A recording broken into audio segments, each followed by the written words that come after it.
reason. The British Toilet Association, the BTA, estimates that we have lost 60%, over half, of all public toilets in Britain in just over 10 years. Council cuts. So should loos be provided for free? Well, we're joined by Rabbi Janner-Klausner, who thinks private spaces should offer their toilets for free, and lawyer Paul Britton, who says it's unfair on businesses to shoulder the cost. Well, I don't know where to start. I'm going to start with you. Why are you being so mean, Paul? We're desperate to spend a penny, desperate to go to the loo. Why can't we just turn to a cafe that's right there and go to the loo? I don't think it's mean, but we have to distinguish between private and public. So we're talking about asking private businesses to burden the costs. There's no such thing as a free meal. There's no such thing as a free toilet. Someone has to pay for it.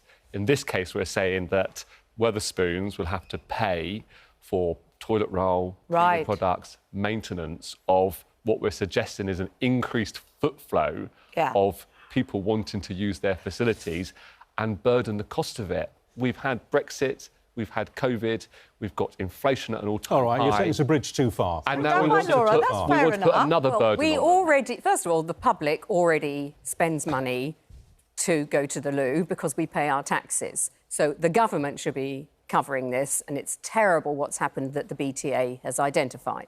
Secondly, it's great for businesses. They get more footfall in a world where we really... Not paying for it, and they're just using the loo roll and leaving. Well, a lot of people have good business and love coming into a place because they think, can I go to the loo? Is there Wi-Fi? What's the coffee like? What about this broader question of public toilets, provided by councils? Public toilets virtually disappearing in this country. They are. It's a profound mark of a lack of civilisation, isn't it? And a lack of grasp of reality, because when you've got to go, you've got to go. That's correct. It's if we don't go to the toilet, we don't lose our toxins and we can die. It's one of our 5 essential needs. But in reality, no one is going to wait that long to go to the toilet, are they? They are going to go at some point, even if it means wetting themselves. For our bodies not to go to the loo, let alone for the things that we know give longevity are physical activity, we need to drink water, social contact, and control over our lives. These are all things that Laura, we can what you're saying is through having public toilets. Free at the point of use. So you're saying don't put a 50p in the slot,